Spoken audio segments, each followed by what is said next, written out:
Hello everyone, and welcome back to Blue Mondays, the GLORIO Blog's Eureka 7 recap podcast.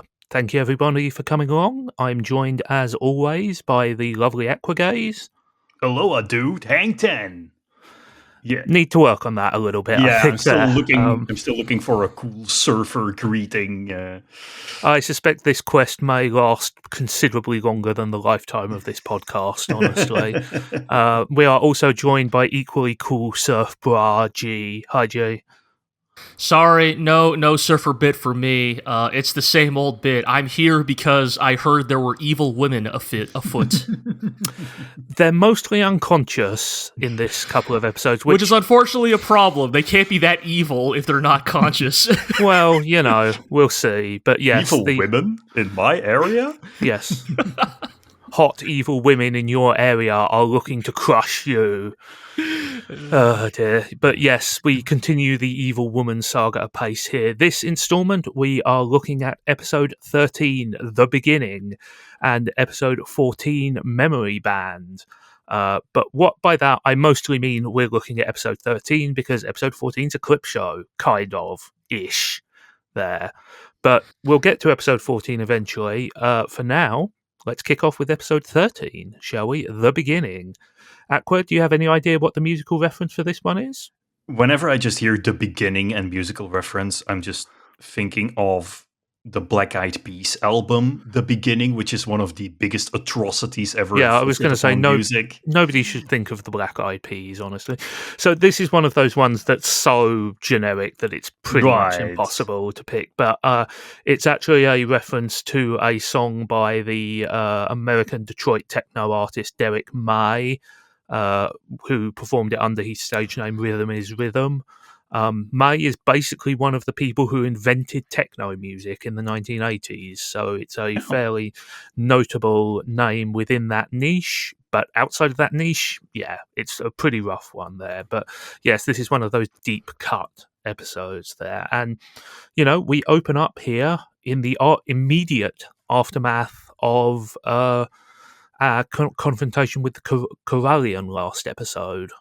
Yeah, this is a kind of a classic setup, right, where Renton and Eureka have Renton, Eureka, and Anemone have all crashed together, right, sort of at ground zero of the Corallian explosion, and it's sort of the classic, like, who can get to them first, right, because obviously both Gecko State and the military are trying to recover, well... Maybe all parties involved. They would like to take all of them with them, if possible. I think everyone wants everything, to be honest. Yes, but, this is a winner-take-all situation, potentially. But yes, this episode's interesting because, you know, in some ways it's a cool-down episode from the fairly intense couple of episodes we've had before. In other ways, it does live up to its name. It's a beginning of a new plot arc, a new plot dynamic, and some interesting stuff, you know. But we kick off on the military ship, which is fine. They weren't blown to Kingdom Come by the Gecko State, but they're not doing great either.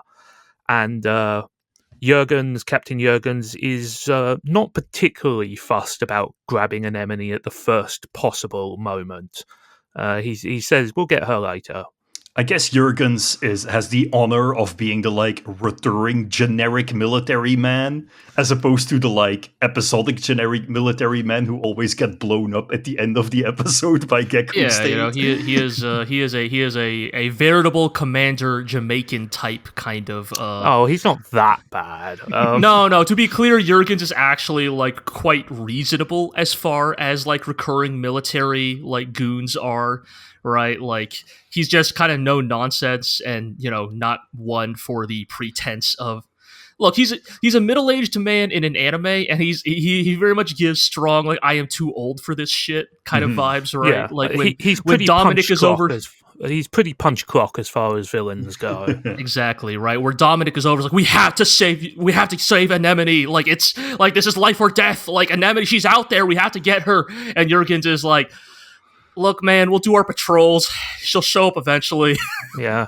What's the big deal? He does call her that doll, which, doll, a classic term of objectification for phlebotomy girls, let's say, but I think it shows that the rest of the crew do not necessarily hold Anemone in high regard, if there were any doubt about that after the previous episode.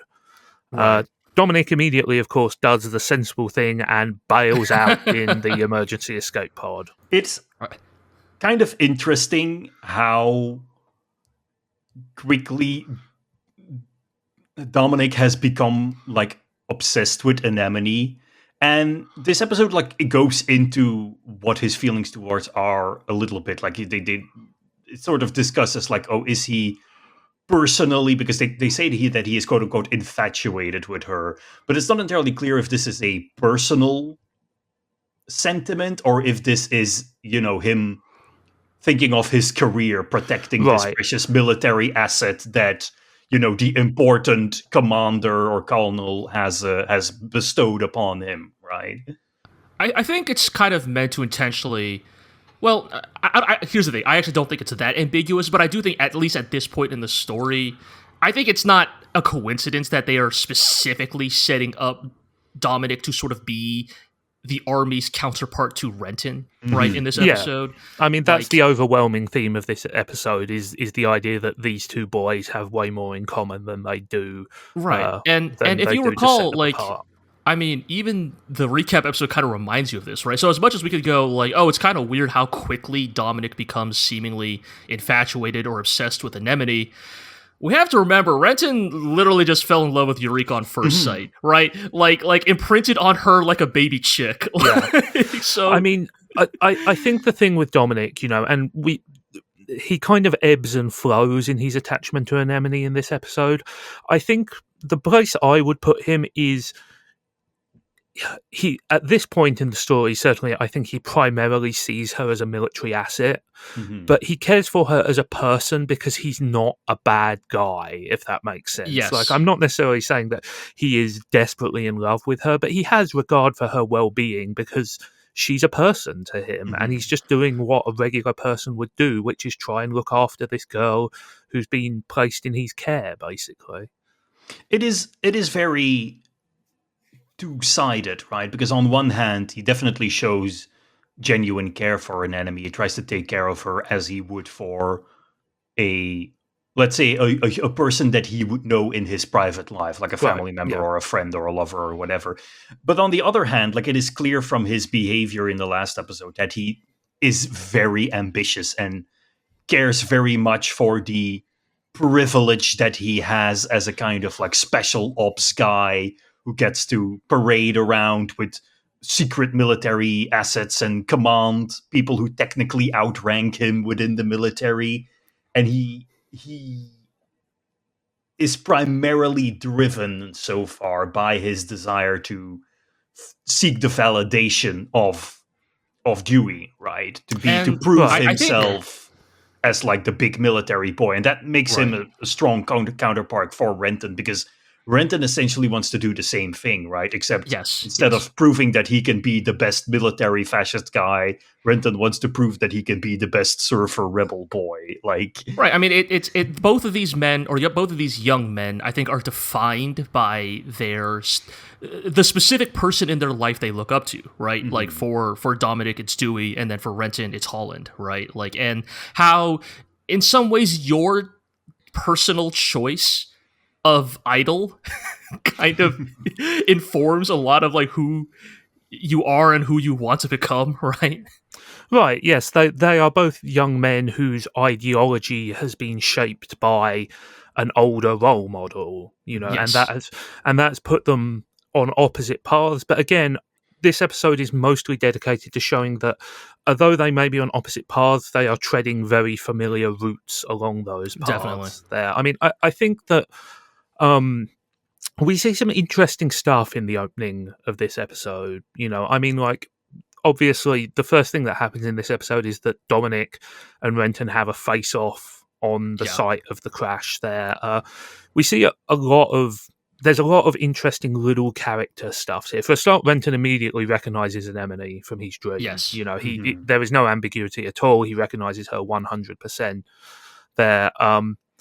I really like the fact that Dominic pulls the gun on Renton, says, "Don't move," and the moment he moves away, Renton moves and goes to help Eureka. He just doesn't even stand still for a single second there. And, you can argue how much of that is he wants to help Eureka and how much of that is he immediately recognizes that Dominic is not a serious person. Mm-hmm. It's very interesting to see how, this is one of the first times when Renton is allowed to be unapologetically cool. He certainly handles himself pretty well, I think, overall. Yeah, and it is because for the first time he is faced with someone who is below him on the audience appreciation scale, I would say. Whenever he interacts with the rest of Gecko State, it's like, okay, so you're supposed to see the Gecko State as these cool, aspirational people. So whenever Renton interacts with them, he is a klutz and he is a dumbass. But now, when in comparison to Dominic, who kind of has all the same issues that Renton has, the inferiority complex combined with the giant ambition, the idolization of a authority figure tied to his link with his girlfriend / ward. It kind of makes Renton all of a sudden look like the cooler guy in the room, whereas we're used to him being portrayed as the dork. I don't think that it's necessarily that he is presented as super cool in this episode. I think it's more just that Dominic is quickly exposed as just as big a dweeb as Renton, and that's why Renton kind of looks better by comparison. I think the other factor is that he's in a position where he has a clear, unambiguous objective, which is to help Eureka, and he stops caring about the stuff surrounding it, and by caring less about being cool, he becomes more cool, if that makes sense. Yeah.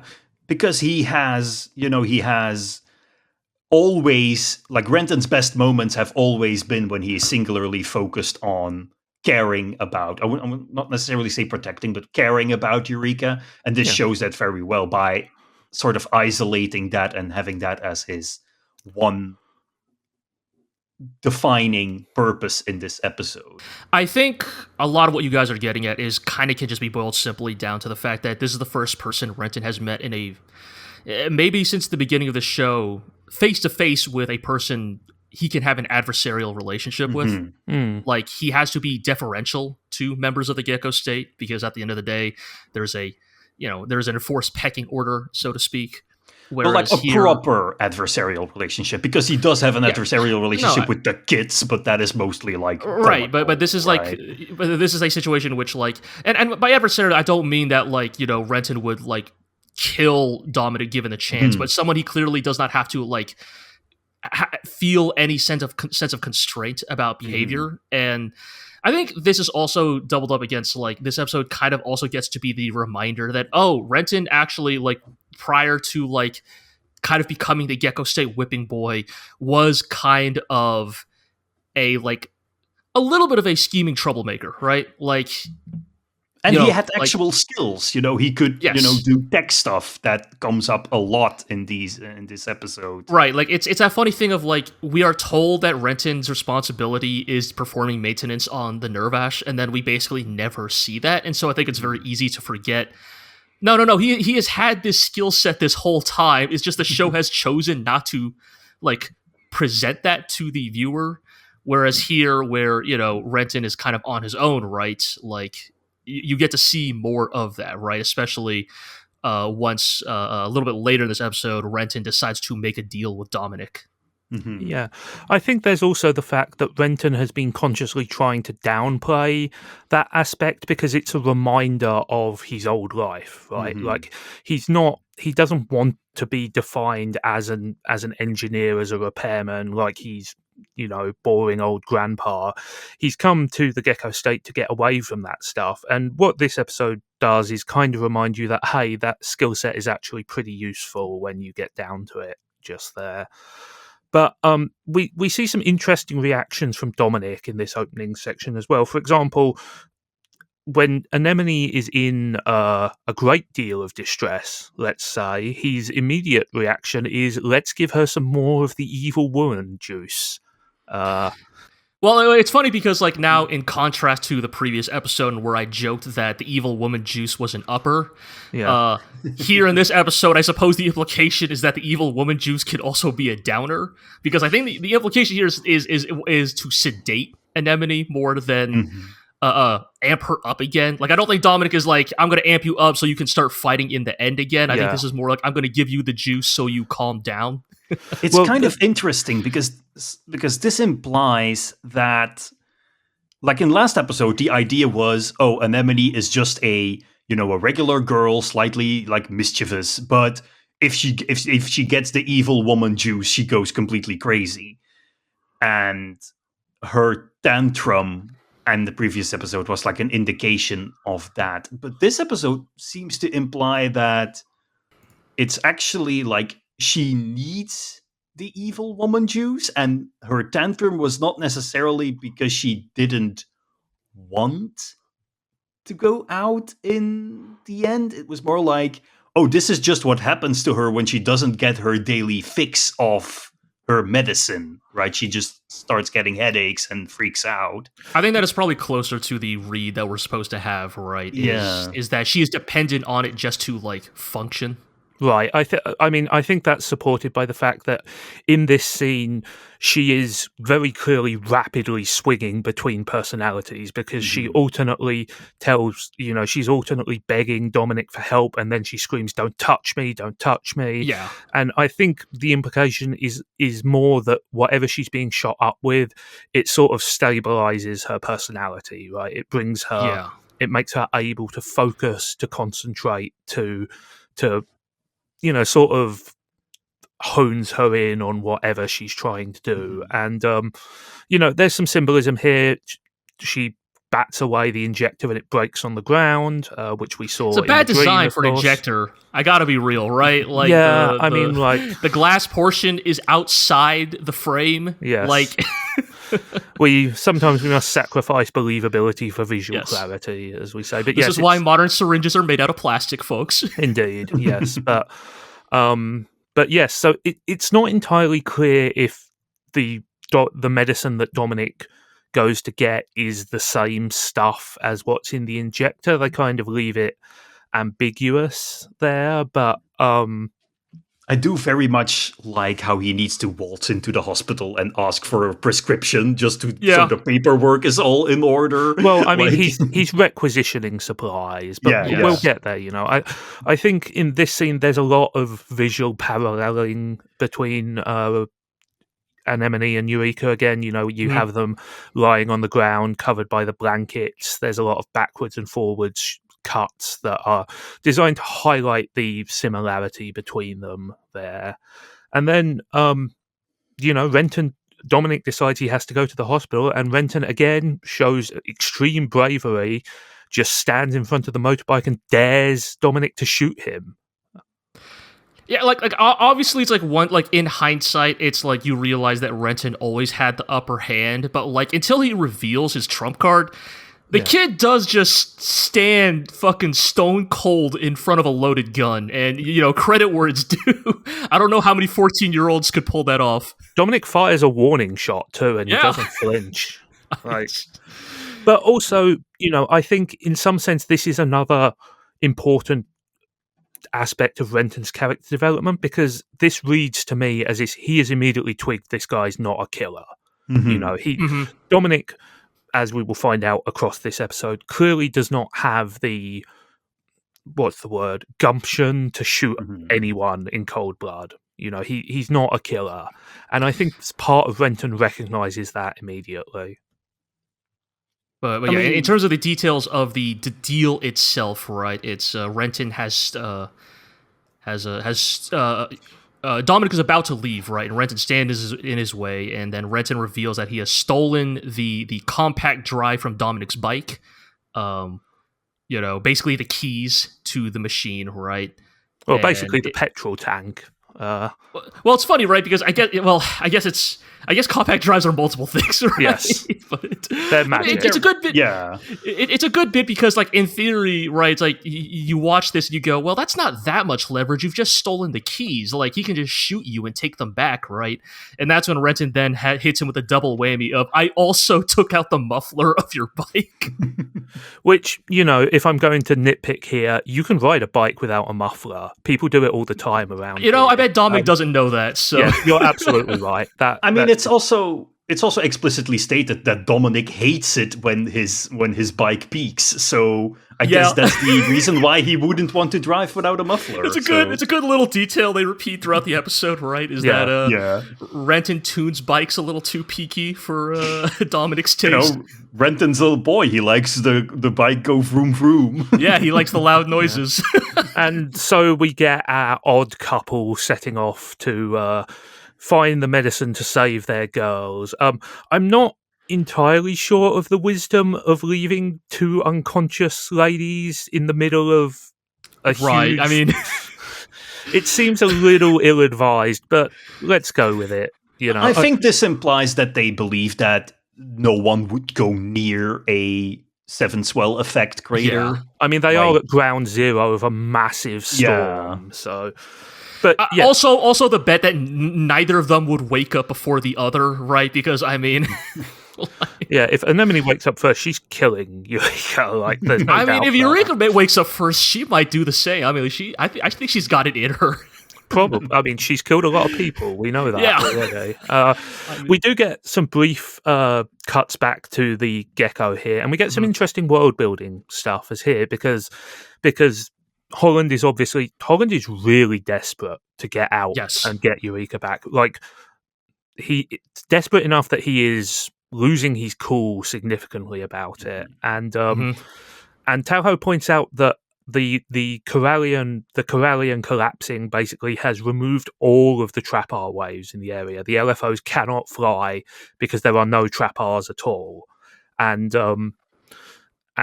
Holland says, well, we'll go by vehicle mode then. But one thing I found interesting here is that they explicitly say there's no trapars. Like, we can't ref board out there. The gecko's still flying, though. It must be flying. I think the implication is that it's flying just on engines. Like, Talho mentions that, we have to fly at a very slow speed and low altitude because of the lack of trapars. Yeah, and that was my take as well. Clearly, the gecko has some traditional flight capability in the lifting body sense, like we do in the real world. But I think it's a really neat detail. It shows, that the Corallian has this devastating effect on the natural processes of the world, and it gives us a good excuse why people don't just swoop down and get them out of there. Right. So I appreciate them doing the little bit of extra work to kind of establish why this setup for the second half of the episode is necessary.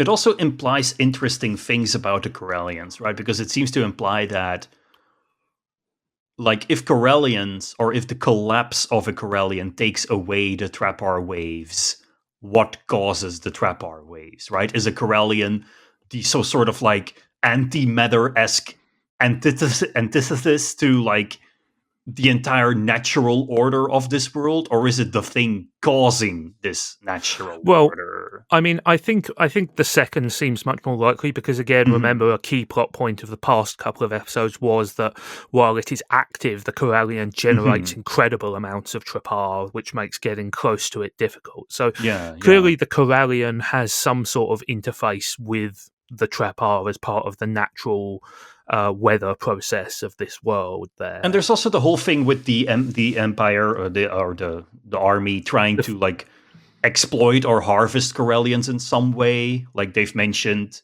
that they want to get into it. They've mentioned that they use, like, pile bunkers or drills or something to extract stuff related to the trapar waves and the Corallian. So it's worth pointing out as well that Dominic, when he learns that Renton had a dream inside the zone, he's very clearly aware of what that entails. So was Holland, by the way. Right, but Holland is like we got a bit more interested, and we'll speak about that later. But Holland at least gave an indication that he knew about the nature of the Corallian because he's the one who set out to bring them there, right? But Dominic clearly has some knowledge that is presumably imparted to him by Dewey that is above and beyond the standard army understanding, because it's made very clear in the previous episodes that the army don't really understand the Corallian any more than the man in the street does, right?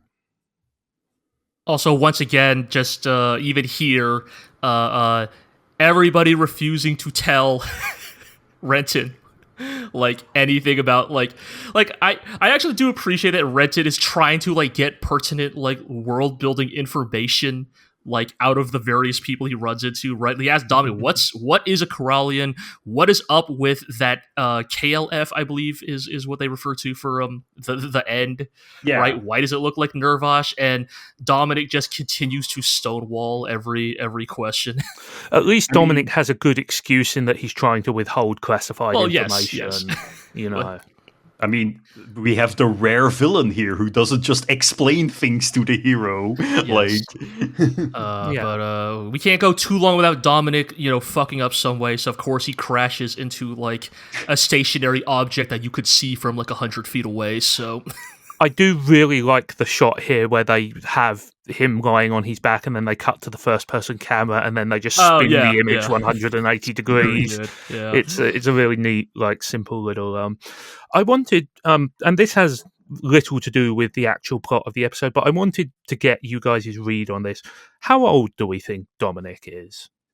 Yeah, that's the thing, right? Because you guys keep mentioning like he's like Renton's parallel. He's a young man, and I'm like, okay, sure, but like he has to be over 18, right? Like not necessarily. That's a tough thing, right? Because obviously, if we apply our modern like social like standards, that makes sense. I could see. Here's the thing: anytime you have like a heavily militarized society, a heavily militarized society has an incentive to get children into the military sooner, because the earlier you get them in, the more room you have to indoctrinate them. Right? This is why. True. Yes. This is why the Hitler Youth exists. Right? This is why many authoritarian countries have like youth military programs to sort of fast track children into the military. Yeah. So for me, not that there's anything in Eureka 7 to support that hypothesis. I could see Dominic being in like the kind of like 16, 17 range potentially. Right? That was always my read as well. Is that a junior cadet sort of situation? Yeah, my read was always that he's very slightly older than Renton, which is what gives him his air of sort of uppity snobbery towards Renton. But fundamentally, I think this episode shows that he is still very similar to Renton in terms of maturity and mindset, and not, he is still a child in many senses. Now that said, he could be 18. We've met plenty. I'm sure we've all met plenty of 18-year-olds who are plenty stupid enough. So yes. I mean, the thing is also that seems to imply, because the thing you pointed out, G, is interesting, especially because in those kinds of societies, like I'm thinking of, for example, like World War I Europe, right, where it was customary for like youngsters from upper class families to immediately become officers, right, as opposed to rank and file grunts. So Dominic might be a case of that, just like a guy who, because he happens to be from a good family, was immediately promoted to like right. I mean, he does have that energy when you think about like everything about him not really feeling like a proper military man, right? Like his hesitance at like. I'm not saying it's a good thing that soldiers should resort to violence, but like that is kind of fundamentally what is part and parcel of the job of being a soldier, and the fact that Dominic does not have that instinct, kind of tells you this is a kid who probably did not go through boot camp. This has to be pointed out, was the case for most like drafted young people in the military throughout history, right? I think G's right though. Dominic definitely has the air of like a rich kid who's been parachuted into a role that's maybe a little too advanced for him. And of course, there's also the extra nepotism that because he's Dewey's special, very special boy, that now he has this position of extra authority when he really doesn't know what he's talking about. Like, again, if we go back to the beginning of the episode, Captain Jurgens is like, look, we are going to go back for the girl, but we're going to regroup, we're going to get reinforcements, we're going to lick our wounds a bit. And Dominic is like, nah, let's do the like impulsive but incredibly stupid thing immediately. Right. Shout outs to the very good sequence here, right, where after they crash, right, once again, Dominic tries to hold up Renton to coerce him. Renton points out, no, your gun's over there, and it's smashed to a billion pieces. Yes. And it does the hard cut immediately to Dawn and be like, all right, lift the wheel like this, right? Yes. It's like, okay, now that I no longer have any leverage, we must work together. The loss of the weapon really removes any sort of authority he had left that was lingering. At this point, they are just fully on the level with each other. Also, speaking of like Renton talking about the dream, I do love the bit where Renton's like, it was like weird. There were like these butterflies, and I was in a class, and there was a toilet. I had to go use the bathroom, and so it turns out all our navel gaze. Why was Renton in the bathroom? Let's come up with theories for 30 minutes. And no, turns out it's just that Renton was, dreaming that he had to take a piss because he needed to take a piss. So it's a great little like 1 second joke there as well. I think that the perhaps the ultimate sign of Dominic being, not a military man and by nature and incredibly naive and sheltered is that he can't read a map. Like, he does not know how a compass works. Right, these are like things that in theory, it's like, look, I'm not going to say all soldiers are competent, but you think reading a map would be like, I don't know. It is an incredibly basic thing that you are taught day one. Day 10 to 26 of being a soldier. And the thing I really like about this is that Renton also cannot read a map, but he's slightly less bad than Dominic. He can intuit it a little bit better. Yeah, he can at least figure it out. Yeah. They're both idiots. It's just that Dominic is an even bigger idiot. He doesn't even know. Dominic has no excuse, right? Like, Renton's a 14-year-old kid, and let's be real, if I had not joined the Boy Scouts, I don't know if I would have been able to learn how to read a map either, right? Yeah. It's not really a relevant skill for most modern people, but Dominic's it's like soldier. How people nowadays don't know how to read an analog clock. Like, right. God, is that true? Yes. Oh my God. But anyway, yes, the point is that this is the blind leading the blind here, really. They are both enormous idiots. And enormous idiots who have big hearts for the strange women in their lives. And so we are still sort of endeared towards them. Yes. But somebody who's certainly not endeared towards them is this little girl who tries to brain Dominic with a flower pot. And honestly, she's my hero. She is the best. Yeah, honestly, if only children were born with such instincts towards the military at such a young age. Little anime girl says ACAB, and that includes Dominic Sorrell. What are you talking about? Gee, that is what they indoctrinate all of our kids in schools nowadays. Oh yes, of course. But yes, and again, it's just like, and Dominic going, wow, this town is such a dump. Even the kids would attack me, a respected military. Like, he's so naive. He's so naive. Like, he has clearly never interacted with real people at any point in time, And I think that there's some important groundwork here is that in establishing, actually, the Corellian did a huge amount of damage on the ground. It's not just, this magical thing which gives our heroes vision quests. It actually was a serious weather phenomenon that completely screwed up this town. And, we see the missing people notices. We see the angry locals ganging up on Dominic because he's a member of the military and they don't like the military. So it's clear that the military is definitely not winning hearts and minds here. I will say it is a bit of an interesting dynamic here, right? Because, like, obviously, I think the resentment towards the military is warranted. It is nearly almost always warranted.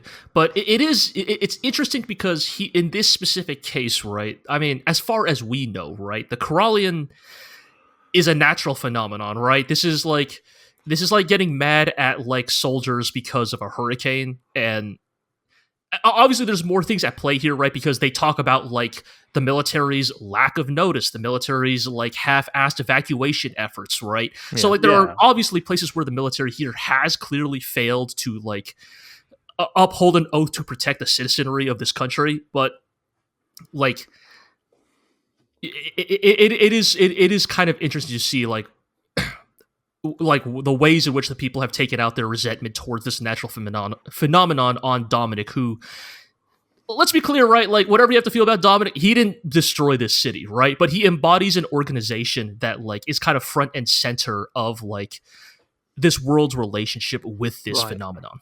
And that's the thing, right? That's the problem. Like, if you're a highly militarized society, the military, like, sells itself on the idea that they will solve everything. And if there are things that are out of their control, of course, society is going to turn on you.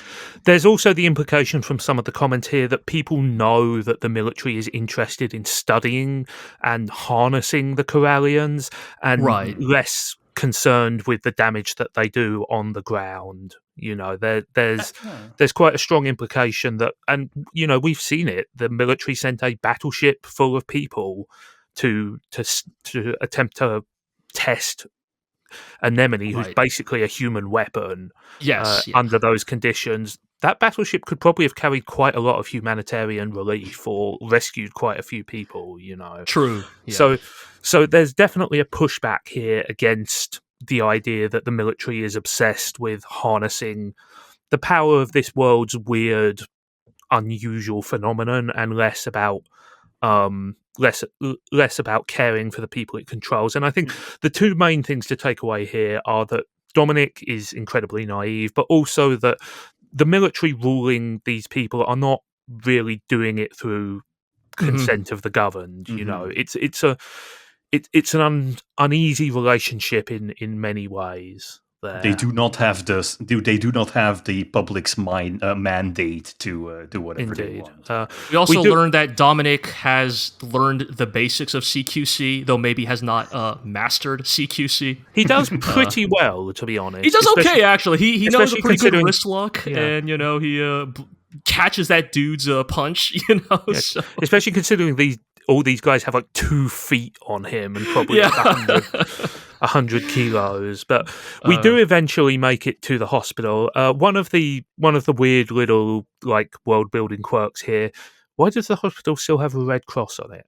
The answer is because a red cross is an easy way to make the audience. Why is yen still the default currency? You know? I mean, that's interesting. Because when you look at the wanted posters, you can see that some of them are in Japanese and some of them are in English, right? So this seems to imply some sort of like mix of cultures, right? I mean, I just saw that as like pandering to a Japanese audience because, you know, a Japanese audience is familiar with a lot of stuff being written in English, right? It's also, effectively... I know we want to get to the hospital, but I have to give a couple more shout-outs to this scene. Please first of all, Renton seems to have learned. He decides to have. It seems he picked E Honda as his teacher in the Street Fighter 6 World Tour mode because he knows a sumo headbutt. He just goes into that guy. He just flies head first. Like, he doesn't even try to do like a shoulder tackle. Like, I don't know what Renton's thinking. Like, I'm gonna go head first into this dude's chest. I mean, he was like, what is the strongest part of my body? my thick skull. Yeah. I mean, also, like, Renton is probably like 5 foot and 100 pounds soaking wet. So I mean, I don't think he's gonna. He's working with what he's got, but I just got a real good laugh out of that. Like, Renton's first instinct is not even to like throw a punch; it's to just fling his entire body at speed. And also, we talked about how Dominic can't read a map. It's worse than that. Dominic doesn't know cardinal directions. He can't read a compass. He doesn't understand the concept of west. It's. I will point as someone who still struggles with telling left from right, I can only relate. I will point out that there's one neat little bit of characterization here, which is Dominic points out that Renton could have abandoned him, and Renton is like, well, why would I do that? It just doesn't occur to him, you know. So it kind of shows he's a fundamentally good kid. Yeah, you know, it fits with our known characterization of Renton as heartfelt, but also maybe a little bit stupid as well. Anyway, we make it to the hospital. Dominic flexes his muscle by effectively co-opting the pharmacist to put out a prescription. He does pause slightly before he says he needs a prescription for 2 people there. He had to think about it for just a second. The doctor also notes that the amount of medicine he's being prescribed would be a lethal dose for most humans. So perhaps our lovely ladies are not entirely normal humans. No, I mean, are we shooting up Anemone with like horse tranquilizers or something? I mean, she needs it, arguably. That does raise an interesting question, namely, if Eureka is dependent on the same medicine as Anemone. I mean, we haven't seen her take anything out. Yeah, that's the thing, right? Where does Gecko state sources, or does she only need it when she's in like great turmoil, unlike Anemone, who is always dependent on it? Well, is she dependent on it though? Like the only times we've seen Dominic try and give her the medicine is when he needs her to get crazy, and when he's trying to stabilize her pain, basically, right? But I'm not necessarily sure she's reliant on it. We can't really say that. That's the thing, right? Because like the contrast between what we saw in last episode and what we see in this episode makes that sort of ambiguous, right? If she actually depends on it, or if it is something that, you know, the military hooked her up with in order to control her. Right. It could be something she has been made to be dependent on. And it's worth pointing out that, of course, the injector port on her chin does look very much like a cybernetic graft rather than something she was born with there. But that's something, obviously, that we will have to speculate on as more of the story gets uncovered. I will note that the bottles that are handed over here say Pharmancy on them. Just one of those. Of course they do. Gotta get a little bit of and Pharmancy. That's my specialization in Dungeons and Dragons. Yes. And before another we go, important detail here, right? Yeah. Before we go, Renton's eye is caught by a young girl who appears fixated on her compact drive. Yes. And as we kind of later learned, this is known as, was it desperation disease? Yeah, the official subs here use desperation disease. I'm more familiar with it from the older subs where they called it despair syndrome, but it's the same that basic... sounds more familiar, yes. It's the same basic idea. You know, these people are mentally out to lunch. They are obsessed by compact drives. Nobody's quite sure why or how, or if Dominic knows why or how, he's not saying anything. But yes, Dominic does know also that the compact drive the girl is holding is in fact just a stuffed toy. It's not even a real compact drive. Yeah, a stand-in. But she's still unnervingly obsessed by it. And also, to be clear, they're having this conversation in a stolen ambulance because Dominic is to continue the theme of Dominic is a dumbass. I don't know, left the keys in the bike or something because it gets stolen. Gets stolen by the most Yakuza-looking dude in the world. The most Chinpira-coded character. Yeah. Renton's just like running around shouting, "Bike turbo! Bike turbo!" Yeah, like some sort as of, if like dweeb. It's very funny. I think the implication is less that this was... Of course, they did steal this ambulance, but I think the implication was that it was broken because they find it covered in stuff. Right, he did tune it up, right? Because that is where Dominic... Apparently, he even tunes ambulances to be peaky, which is very funny because I'm trying to imagine what that even means in the context of an ambulance. I mean, like, in a world where it seems all technology is based on the same simple idea of, like, the compact drive powered motor, I guess it makes a lot of sense there. Couple of things, we cut back to the Gecko State plotline for a bit. Couple of things here. It's the first time we've seen the military KLFs in their vehicle modes. As one would expect, they look a bit more tankish, less rakish than the Gecko State vehicles there. it's fun to see everybody just driving the robots around here as well. You know, it adds a little bit of unusual flair to this sequence. Something worth noting as well, Holland, when he's speaking to the other members of the raiding party, he explicitly says that we come second to the Navash. In other words, he's perfectly willing to sacrifice the lives of his party to retrieve the Navash, which, you know, plays into the sort of weird desperation we saw earlier to try and reclaim Eureka and the robot, right? Yeah, I mean, in many ways, like, Holland is almost takes the role that Dominic has, actually. Like in terms of, like, the person who is actually, like, emotionally driven to protect their respective, like, female ward. That's kind of the role Holland takes in the Gecko stateside. I think Renton is emotionally driven as well, but Holland is a closer match to Dominic's weird mania, right? Right. Like Holland literally saying, "You will die to rescue Eureka." Yeah, it's a little jarring, and I think it's meant to be because it is so really creepy scene here. Dominic wants to open a channel of communication, so he speaks to the ends piloting harness, and an eyeball opens to look at him. It's very good. I didn't remember any of the... no, go on, Aqua.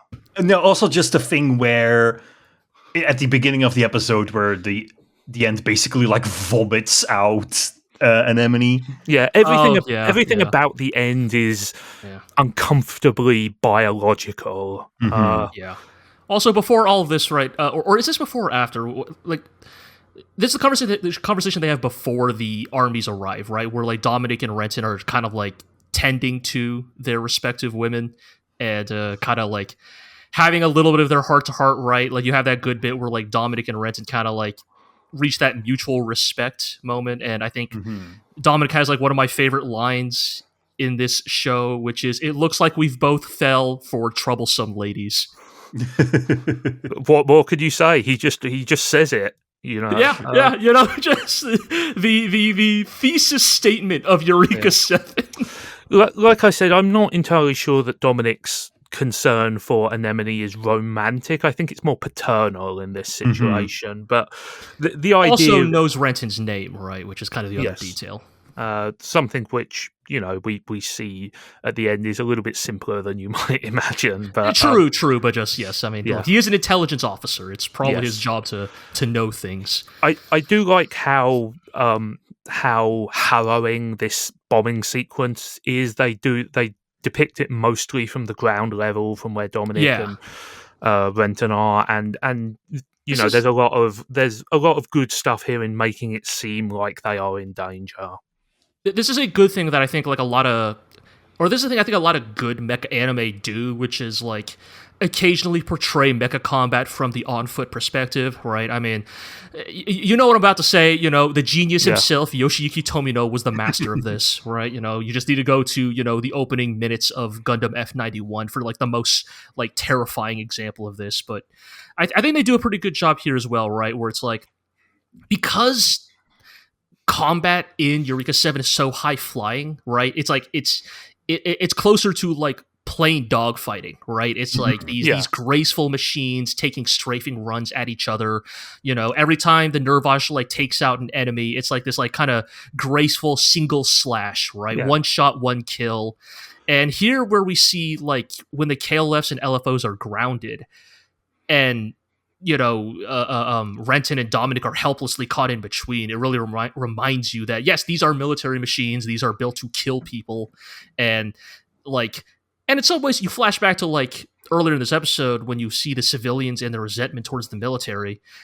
I mean, you kind of get it, right? When you are reminded what these machines are capable of doing. Yeah, absolutely. I think this is something that Eureka 7 is good at in general, which is, as you say, a huge amount of the combat in this show is very flashy, very Top Gun-esque. You know, it's high-flying, highfalutin battles, but I think that they do sort of, not regularly, but semi-regularly, sort of come down to earth a little bit, and we have sequences like the flashback in the City of the Sky. We have sequences like this where kind of the power and danger of a giant robot up close is communicated a bit more viscerally than it would be in just kind of like a sky surfing battle. I think that's necessary, right? You got to show that this is still war. Yeah, absolutely. And ironically, actually, after that, we do get some of the most blatantly super robot stuff. Oh, yeah. Which is, clearly, like, Renton makes a heartfelt, heart-rending pledge to protect Eureka from the danger. This wakes up the Type 0, which moves to shield them automatically. It also generates an energy field shield, which is not something we've seen it do up to this point. And also, spontaneously, the trapars reappear as well. Yeah.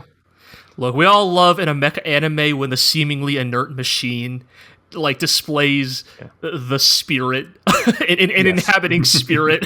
Yeah, and the god within the machine. We have had increasingly blatant hints that the Nerve Ash is actually alive and self-aware, but this is kind of crossing the Rubicon with that. There's well, I mean, it moves, right? It straight up beckons to. Well, it's moved before. It moved in the episode.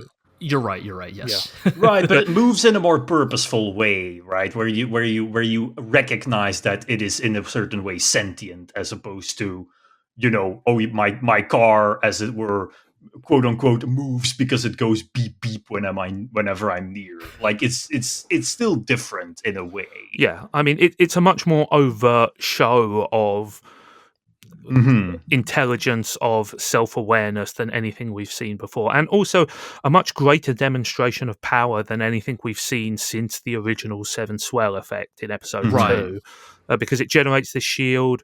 It makes the trapars reappear, which indicates that it has some control over the natural phenomenon of this planet, and Renton hauls Eureka into the cockpit and takes off, and Dominic recognizes that this is not really something that should happen. Right. Yeah. I mean, I think it's an interesting detail here is that he says, "Oh, that shouldn't happen." Like he says, it accepted somebody other than Eureka, which implies that he knows that this machine and Eureka are inherently bound. That it shouldn't be possible for someone other than Eureka to pilot the Type 0. Everything we've kind of been told up till now, right, is that whatever Eureka and Anemone are, they are the linchpin to piloting these special machines, right? The End and Type 0, right? And so what Renton is doing here is a clear anomaly. Yes, absolutely. And I think it's interesting that Dominic knows that as well. Yes. He clearly has more insight into the nature of the Type 0 and Eureka than definitely Renton does, and even more than the audience does at this point. Oh, yeah. He recognizes inherently that something extraordinary is happening, and by imparting that information to the audience, he makes us aware that he perhaps has a slightly more in-depth knowledge of what's going on here. It's also just an acknowledgement that they've sort of been weirdly pussyfooting around this whole thing, how Renton has been able to interact with, and in some cases even pilot the Nerve Ash, and everyone has always been like, "Whoa, well, that's weird, let's not think about it." And this is the first time it has been acknowledged how strange and exceptional that really is. Right, the show is finally comfortable with explicitly calling attention to this detail now.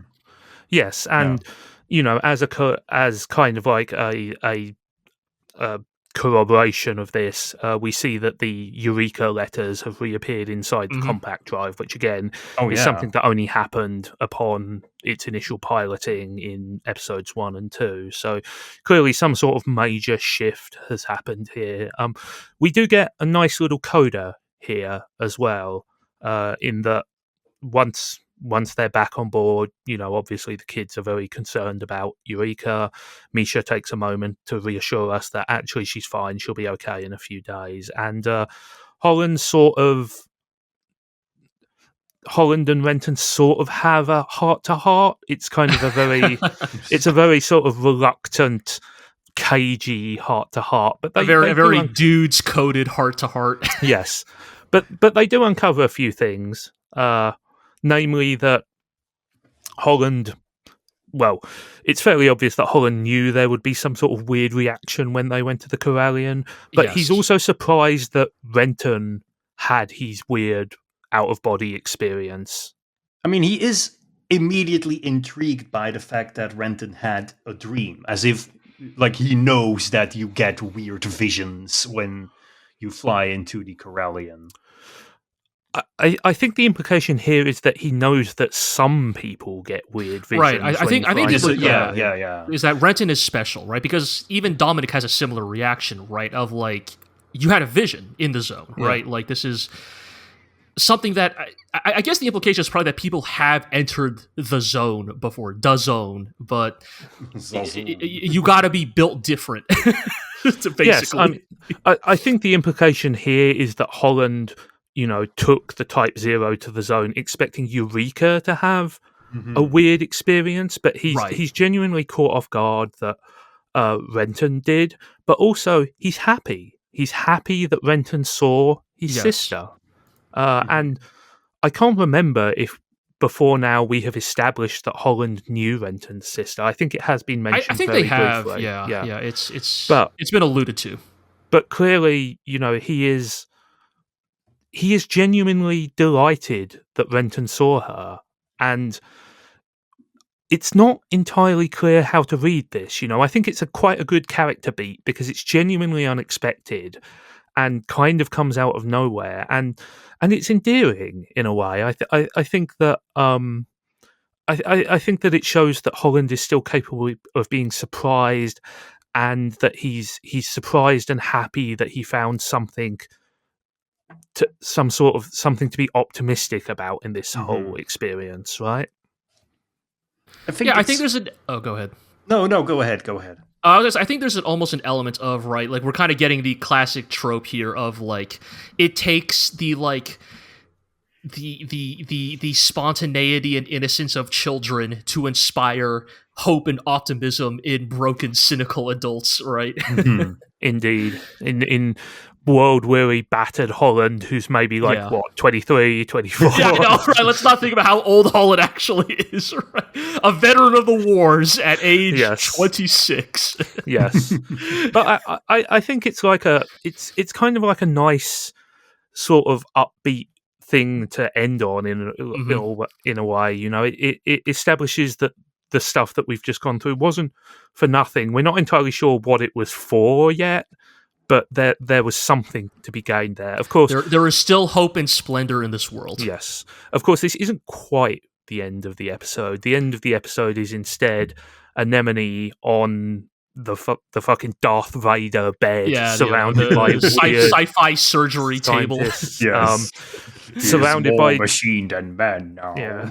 Surrounded by weird dudes who look like they're cosplaying from Zammed Lost Memories. Oh, I love these, like, ridiculous surgical like outfits they're wearing. No, absolutely. Like, the implication is, like, they have to be, like, entirely, like, they're entirely enclosed, or some of them are, for, like, safety. Like, what, they don't want to breathe in anemone evil woman particles? I don't know what's going on, but once again, the weird eye stuff, man, it works really well. Yeah. I mean, it's fair to say it's something of a motif surrounding Anemone now, but it's not the kind of surgical bed that you're put on to have, like, a little bit of chicken soup for the soul and some rest. It's some nasty looking stuff, and I think perhaps our friend Anemone will be going through some tough times before she's back in the field, let's say. But we do get one last punchline, which is, the reveal of why Dominic knows Renton's name. Yes. And it turns out it's because he saw him in the latest issue of hit periodical Rayout. That episode was important. Turns out the mysterious mustachioed delivery man has become my arch nemesis. Really good. Really good. You thought that was just filler? It was, but also... Let's call back to it in weird, funny ways. Very good. With that, let's move on to episode 14, Memory Band. This is another really obscure one, although instead of an obscure reference to a weird techno group, this is a weird obscure reference to psychedelic rock group Rotary Connection, who had a song called Memory Band on their debut album released in February 1968. So this might be the oldest. Well, I guess we talked about It's Only a Paper Moon, but this is definitely one of the older, more bizarre references to. We have gone from like obscure techno bro music to your dad's favorite bands. I mean, that's the thing. This isn't even your dad's favorite band. This is like the favorite band of the snobby music critic that your dad read when he was 22 or something. Like your that. weird uncle's favorite band. But speaking of music, we start this episode with a brand new opening. This is probably the most famous Eureka 7 OP. This has always kind of been the song I associate with this show, because this is the one that plays when I boot up Flex and I like line up the new episode. This is the song that plays.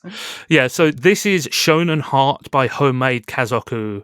It is an extremely boisterous Japanese rap song, which is to say it's somewhere between like a pop song and an actual hip-hop song. I would say rap is generous, but yes, you are technically correct. That's why I clarified Japanese rap, which is kind of its own mutation of the form. But yeah, this is like a really so obviously here's the thing, right? Shonen Heart by Homemade Kazoku is like an iconic track, right? Like this is like probably like maybe one of the most like famous Japanese songs from this time period. Before we go any further, I'm going to ask Aqua, do you know this song from anywhere else?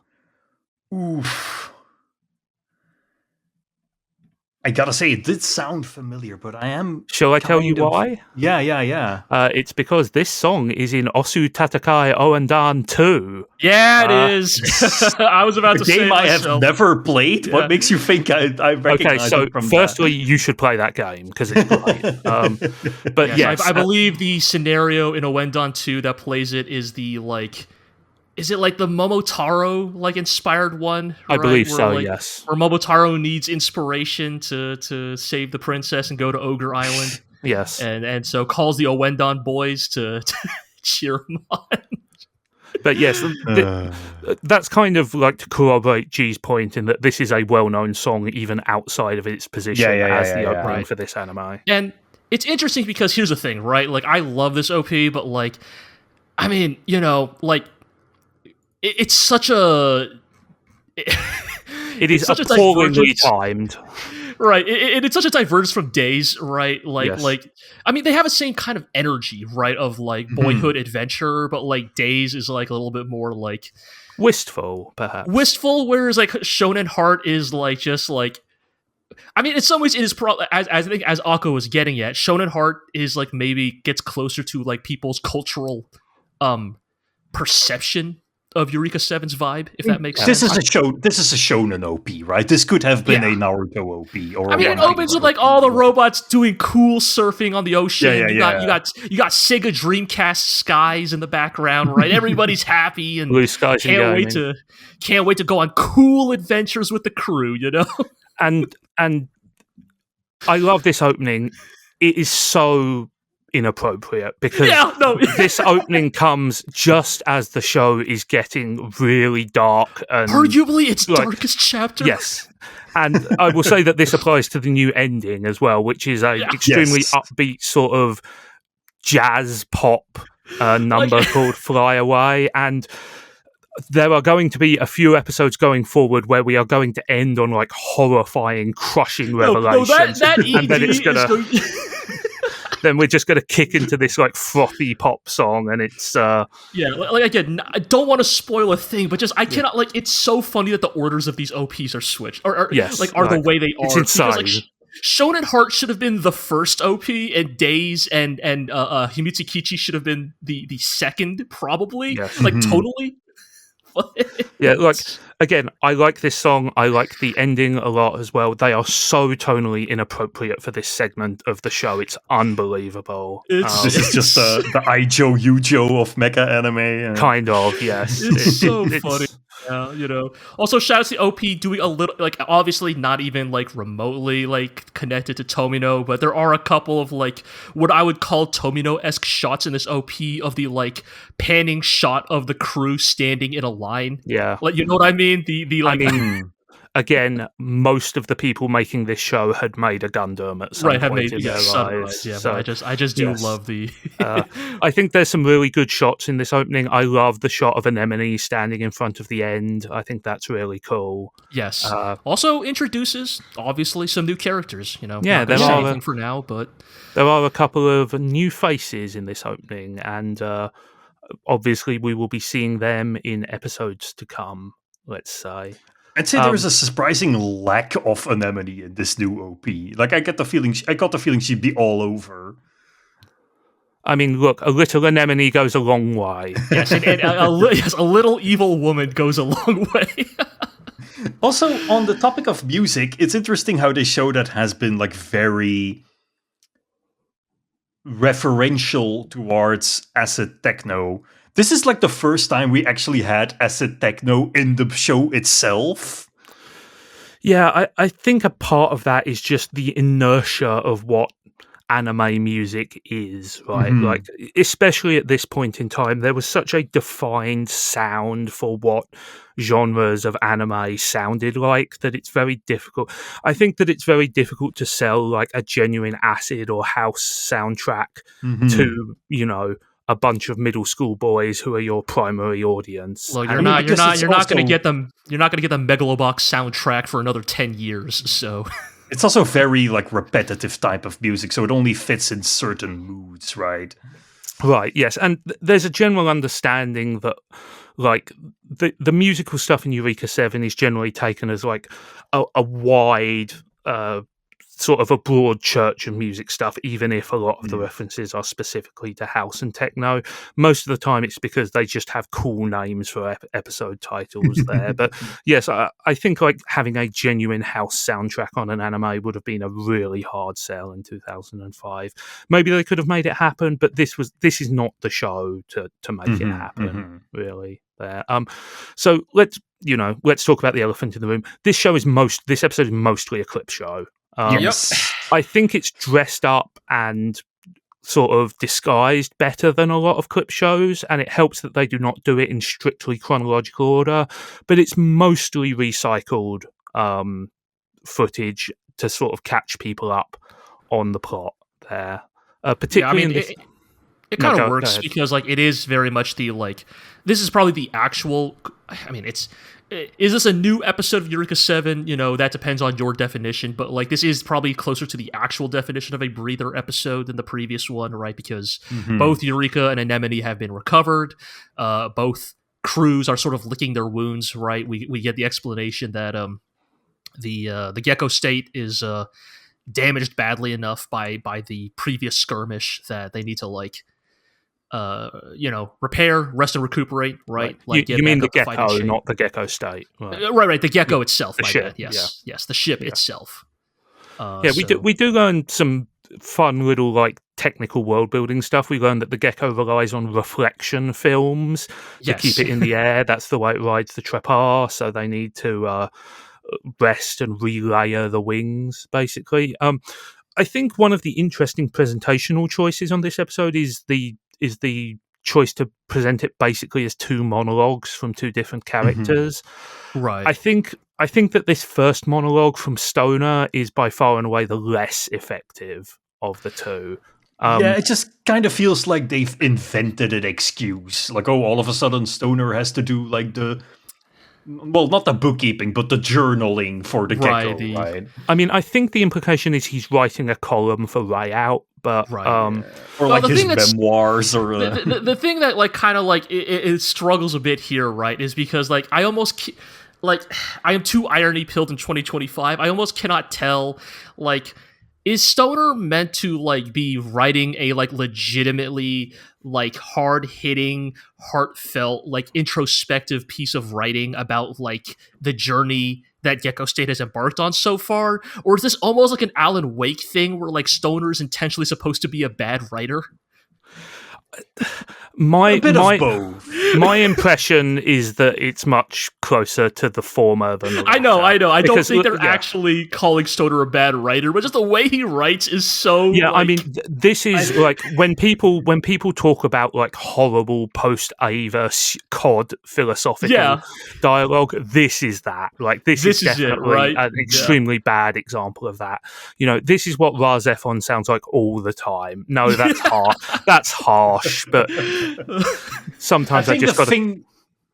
I think the thing they're going for is just like, oh, you know, he is genuine, but he's also, you know, a navel gazing, like investigative journalist. You know, he's a beatnik, right? Yeah. He's fucking Hunter S. Burroughs. Like he's he's like doing Hunter S. Thompson. Sorry, he is doing his like road trip diary journal thing. Yes, chain smacking 3-packs, you know, while writing this bohemian author. But also, it is supposed to be genuine, like a genuine representation of his attempts to chronicle what is happening. Right? That's the thing, though. I think that, like, if they were going for that sort of parodic element, it's not obvious enough. You know, instead, it just comes across as some waffly, time-filling nonsense that he's saying, and it doesn't work. You know, I don't think that there's much to talk about in this first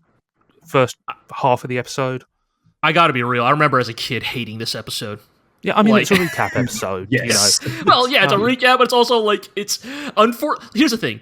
I almost prefer the recap episode that makes it clear from the very beginning there won't be a single second of new footage here. Right, because I could just turn off the episode. But this, I remember as a kid, like there's just enough new stuff here that I was like, all right, let me sit here and watch this whole episode. Yeah.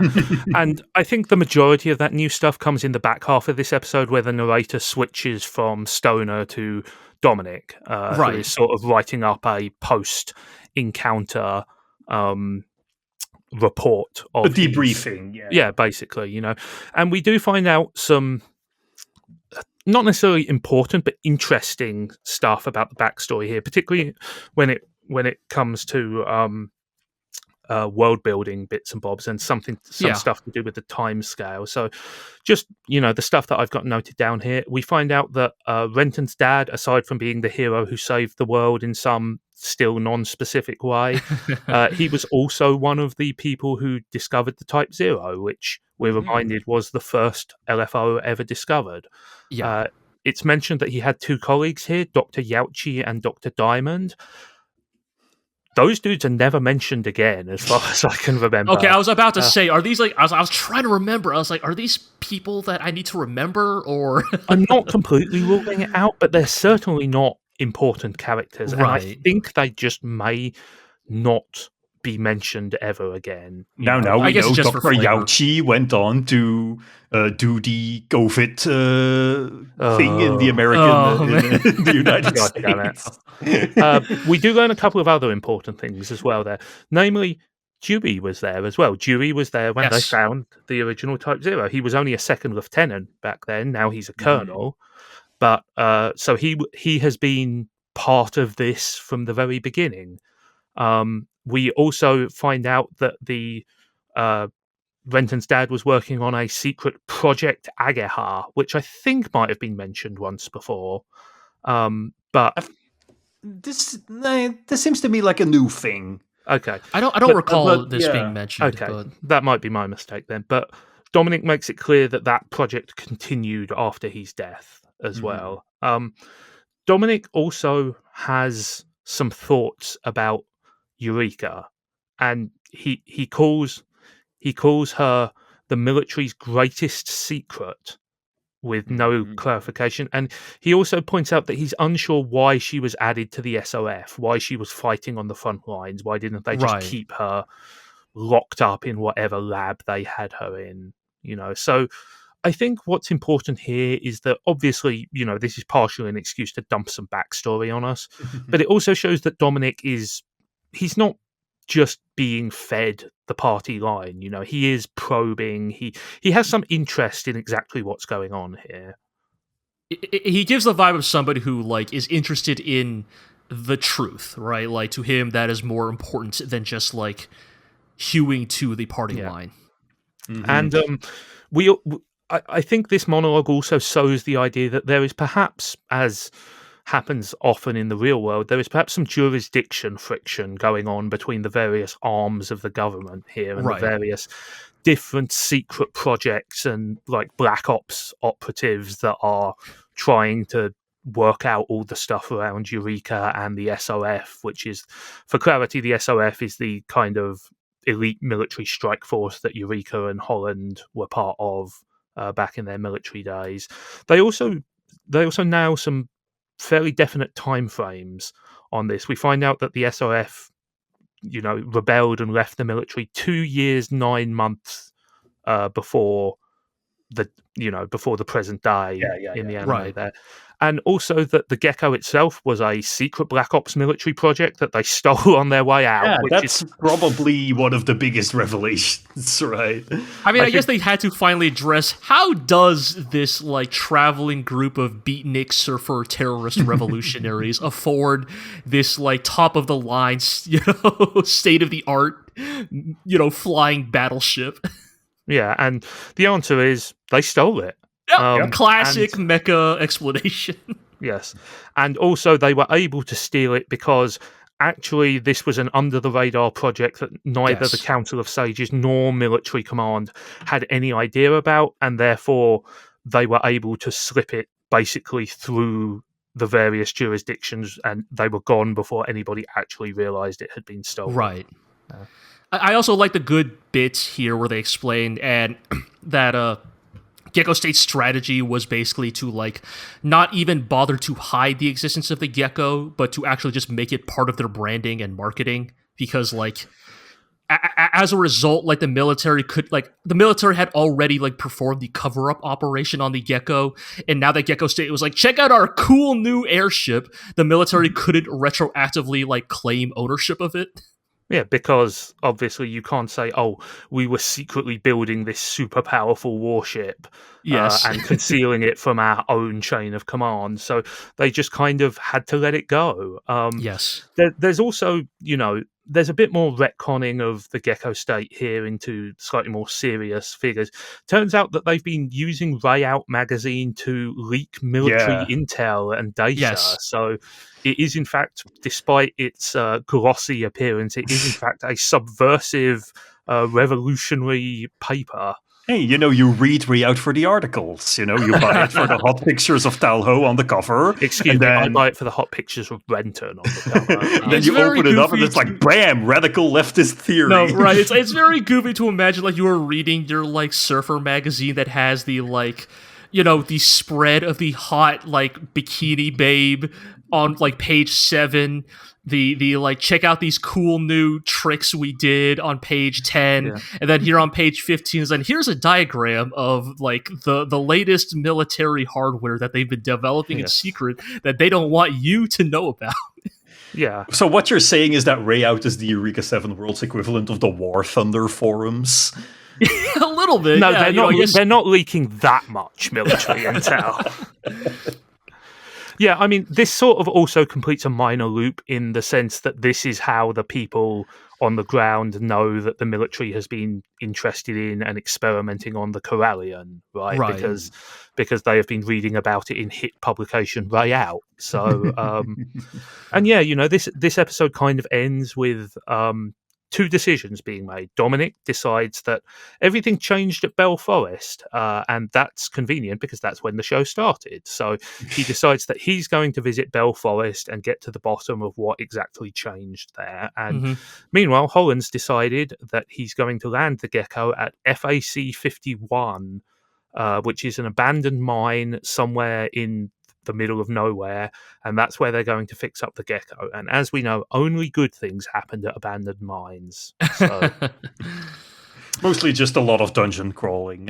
Yeah, but yes, I mean, there's not too much to say about this episode, obviously, because it is a clip show. But those little nuggets of information, I think, maybe not essential, but interesting in terms of adding a little bit more bite to the Gecko State backstory there. Anybody got any final thoughts on this pair of episodes, basically? I think in like the most recent one and the recap one, they do make interesting use of the fact that the show has been evolving its world building along with Renton, and that it is now able to reveal things that would not have made much sense being revealed when the world was far smaller. Like, for example, the whole like, we leak military intel through Way Out. That would be very weird if they acknowledged that about Way Out during the episodes in which Way Out was a relevant plot point. In which I mostly mean the first episode and the one where they bully Renton. So, right, because like in theory, yeah, go ahead. It's an interesting way to use the recap episode. That's just what I'm saying, right? Yeah, because like in theory, if Renton is a fan of Way Out, should like, well, you're not. No. Actually, this is realistic for a 14-year-old. If Renton is a fan of Way Out, how does he know he's such a dumbass about what the world is really like? Yeah, kind of. That's kind of what I was getting at. Yeah, it's like if Renton's such a big fan of Way Out, how come he hasn't been politically radicalized yet? Right? Because he just buys it to look at the pictures. Yeah, he just there to look at pictures of Talho. That's all. Yeah. Like, what do teen boys buy issues of Playboy for? Yeah, exactly right. It's not to read the book review column, you know. Like, it's. I mean, it is funny to imagine that this whole time, like, because they say that there's been 18 issues of Way Out so far. Like, Renton has like collected every issue, and who knows how many issues of this like magazine he's collected that have been like railing against the like tyranny of the military. And Renton is still like fucking like dumb as a baby chick about like the state of the world. Wow, cool ref board. War is bad.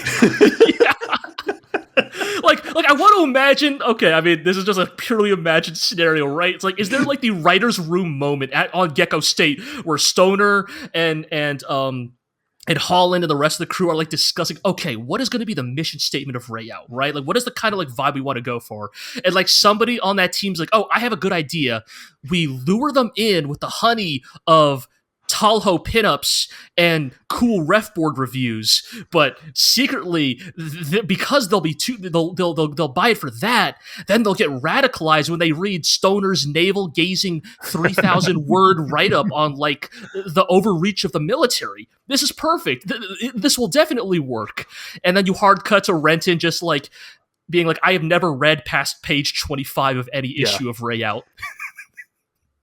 I mean, like, this is perfectly believable because, like, I have personal experience of, you know, my parents bought these like satirical political magazines, and I'd look at like the cartoons and then throw it away. Yeah. It's like, how many people are reading Mad magazine for the trenchant political commentary and stuff like that? But yes, it is incredibly funny to think of, you know, that Renton potentially had a whole bunch of incendiary political material all just in front of him, and all he can do is like gaze at this pin-up of Holland doing sick board tricks and stuff like that. Well, I mean, like, I think I don't think it's too much of a spoiler to say that our young friends' indoctrination into the ways of the political world will continue going forward there. But I think that's about it for now. That's I think we're going to call it a day there for the moment, and put off further suffering for next time. So thank you as always, G. Thank you, Aqua. Yep. Always a joy to be on. Indeed. And obviously, thank you everyone for listening. You know, you can subscribe to the podcast on Apple Music, Spotify, Amazon Music, Podbean, Stitcher, and on YouTube, of course. Give us a like, ring the notification bell, do all that stuff, you know. And we will see you next time. Hang 10, dude.